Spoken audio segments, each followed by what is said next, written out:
وجہ تسمیہ یعنی اس کو نام فاتحہ کیوں دیا گیا، حدیث میں اس کے کیا فضائل ہیں، یہ سورت نازل کیسے ہوئی، کچھ فقہی احکام، یہ 4 چیزیں انشاءاللہ میں آج کے لیکچر میں بتاؤں گا۔ اس کا نام فاتحہ کیوں ہے؟ اس کی وجہ یہ ہے کہ قرآن مجید کی جب ہم نماز میں تلاوت کرتے ہیں تو اس تلاوت کی ابتدا ہم سورہ فاتحہ سے کرتے ہیں۔ فاتحہ کا معنی فتح، ابتدا میں آنے والی، کھولنے والی، یہاں سے قرآن کی تلاوت کا آغاز ہوتا ہے، اس لیے اس کو فاتحہ کہا جاتا ہے۔ اور اس لیے بھی کہ قرآن مجید جب لکھا گیا ہے مصحف کی شکل میں تو اس سورت کو سب سے پہلے رکھا گیا ہے، اس لیے اس کو سورہ فاتحہ کہا جاتا ہے۔ اس سورت کا دوسرا نام ہے ام القرآن، قرآن کی ماں، قرآن کی اصل، قرآن کی بنیاد۔ حضرت ابو ہریرہ رضی اللہ تعالیٰ عنہ سے روایت ہے کہ رسول اللہ صلی اللہ علیہ وسلم نے فرمایا الحمدللہ ام القرآن، سورہ فاتحہ ام القرآن ہے، ترمذی کی حدیث ہے۔ یہ آپ کو انشاءاللہ ایک پیپر پہ یہ تمام حدیثیں نمبر وار اردو میں یہ PDF فونٹ میں انشاءاللہ آپ کو دے دی جائیں گی اور اپلوڈ بھی کر دی جائے گی تاکہ ویڈیو کے ساتھ، تاکہ جو ویڈیو دیکھنے والے، لیکچر سننے والے لوگ ہیں ان کو بھی مل جائے۔ تو اس لیے یہ ابھی صرف سننے پر آپ توجہ دیں، لکھے نہیں، آپ کو دے دی جائے گی۔ رسول اللہ صلی اللہ علیہ وسلم نے فرمایا الحمدللہ ام القرآن، یعنی الحمدللہ والی جو سورت ہے سورہ فاتحہ، یہ قرآن مجید کا خلاصہ ہے، مغز ہے، ماں ہے، قرآن مجید کی اصل ہے۔ یہ بھی ایک بہت بڑی فضیلت ہے اس سورت کی۔ قرآن مجید میں بھی اس سورت کی فضیلت کو بیان کیا ہے۔ سورہ حجر آیت نمبر 87 اس میں ہے وَلَقَدْ آتَيْنَاكَ سَبْعًا مِّنَ الْمَثَانِي وَالْقُرْآنِ الْعَظِيمِ، اے نبی ہم نے آپ کو 7 وہ آیتیں عطا فرمائی ہیں المثانی جو بار بار دہرائی جاتی ہیں، والقرآن العظیم اور قرآن عظیم بھی ہم نے آپ کو عطا کیا۔ 7 وہ آیتیں عطا فرمائی ہیں جو بار بار دہرائی جاتی ہیں۔ تو قرآن مجید خود سورہ فاتحہ کی فضیلت کو بیان کرتا ہے۔ سورہ فاتحہ کی 7 آیتیں ہیں اور بار بار دہرائی جاتی ہیں، ہر نماز میں، ہر رکعت میں ان کو پڑھا جاتا ہے۔ تو یہ خود ایک بہت بڑی فضیلت ہے اس سورت کی کہ اللہ خود اس کی یہ شان بیان کر رہے ہیں کہ یہ وہ سورت ہے جو 1-2 دفعہ پڑھنے سے کام نہیں چلے گا، بار بار پڑھو گے۔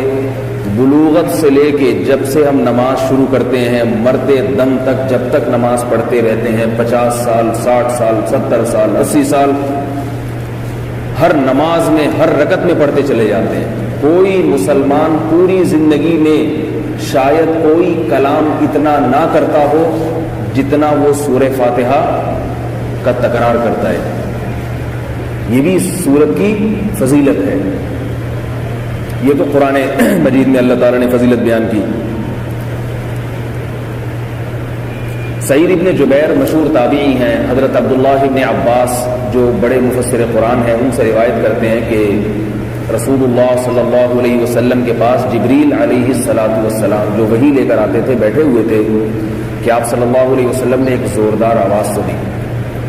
حضرت جبریل نے فرمایا، وحی لے کر آئے، جبریل نے آپ صلی اللہ علیہ وسلم پر وحی کی اور فرمایا ابشر بنورین قد اوتیتہما لم یؤتہما من قبل امۃ یا لم یؤتہما نبی قط، کہ اے محمد صلی اللہ علیہ وسلم میں آپ کو خوشخبری دیتا ہوں 2 ایسی صورتوں کی، 2 ایسی وحیوں کی جو صرف اور صرف آپ کو دی جا رہی ہیں، آپ سے پہلے کسی نبی پر یہ والی آیتیں نازل نہیں ہوئی، اور یہ نور ہے، روشنی ہے آپ کی امت کے لیے۔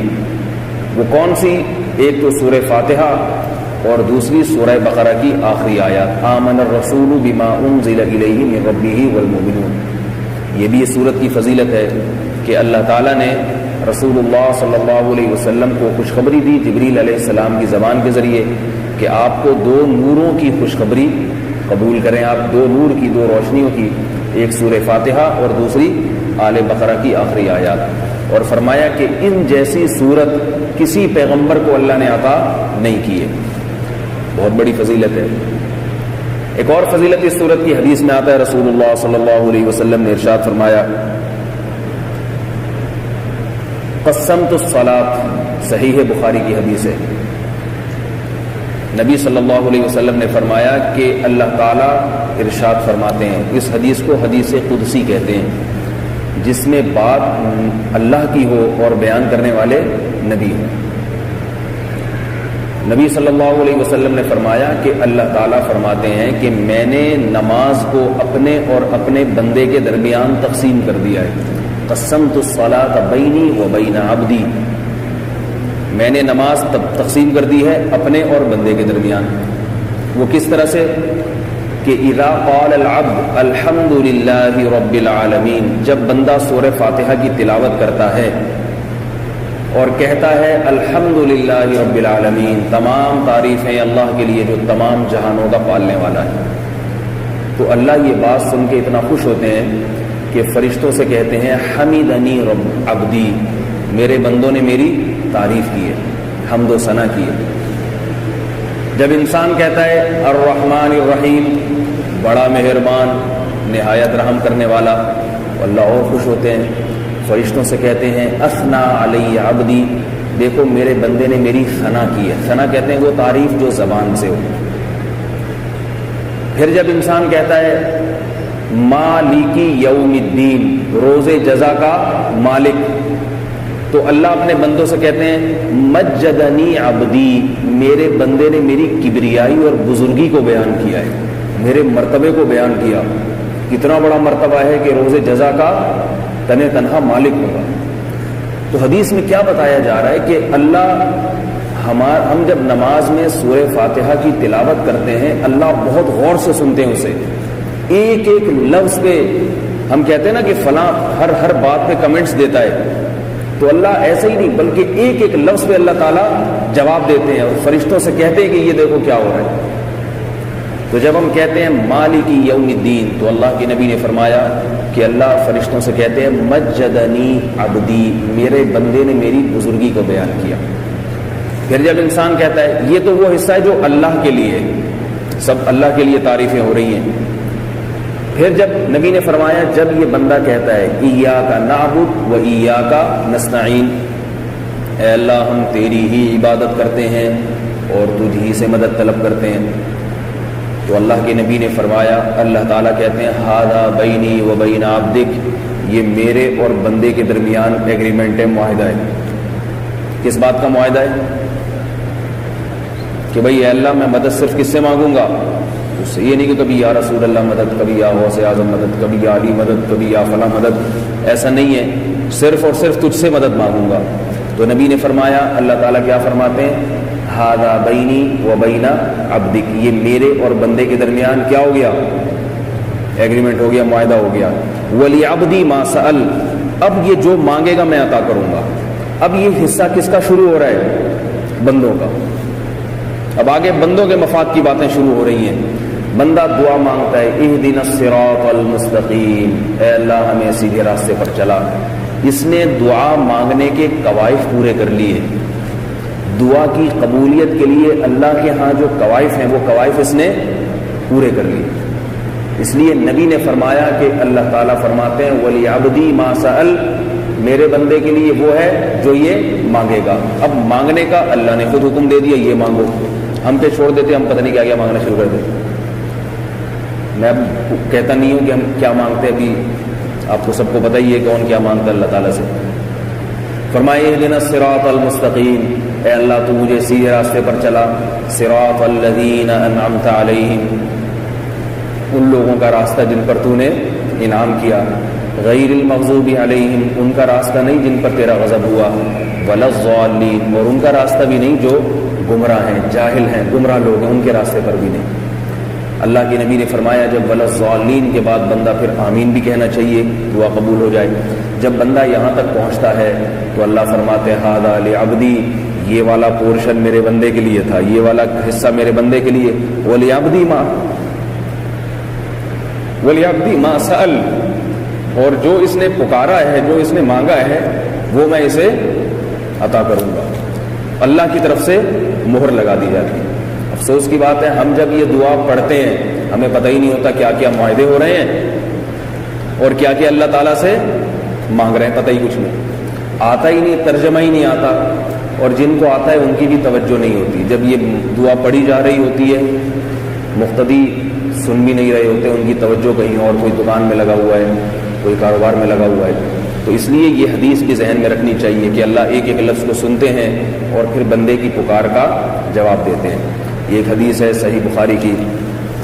دوسری حدیث ہے,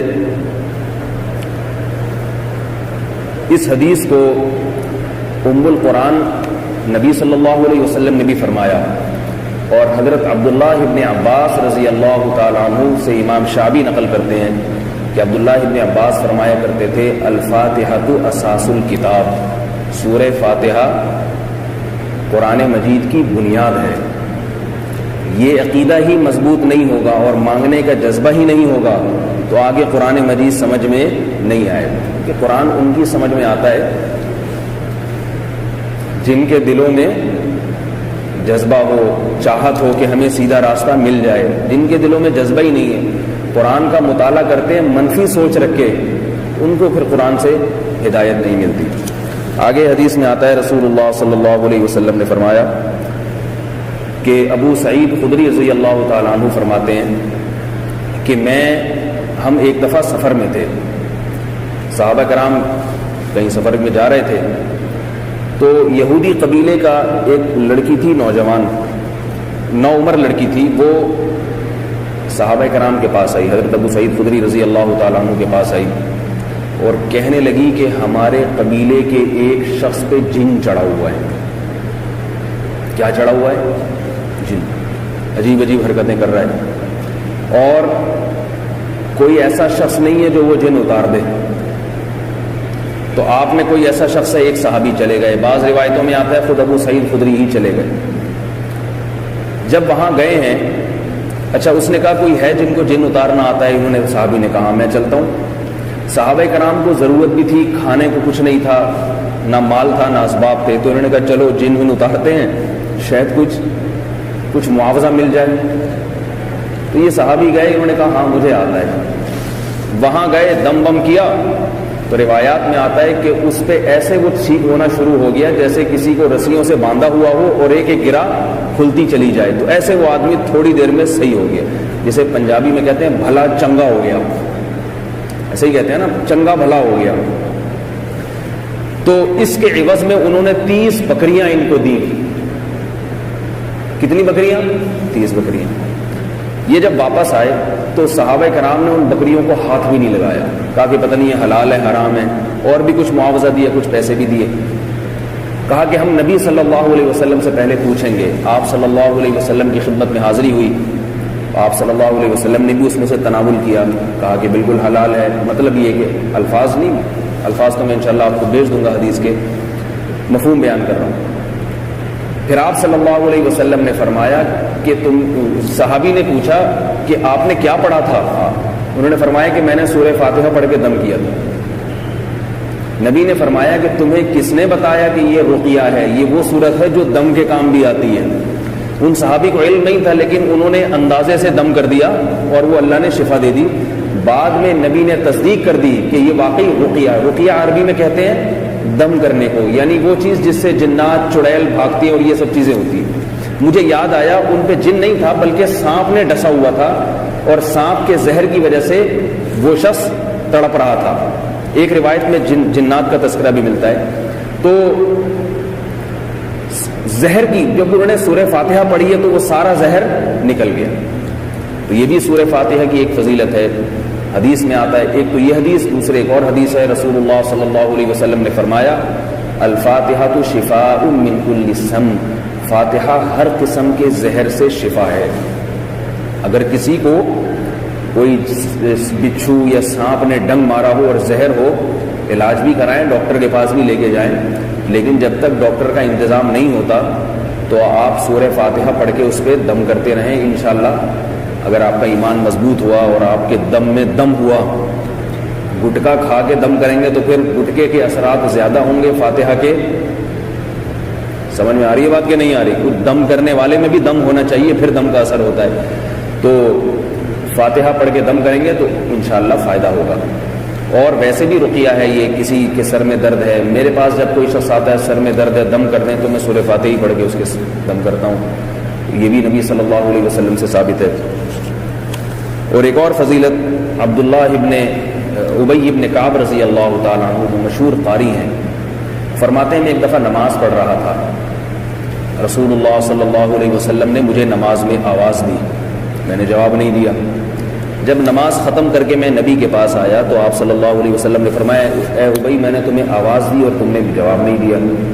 تو حضرت ابی نے فرمایا یا رسول اللہ میں نماز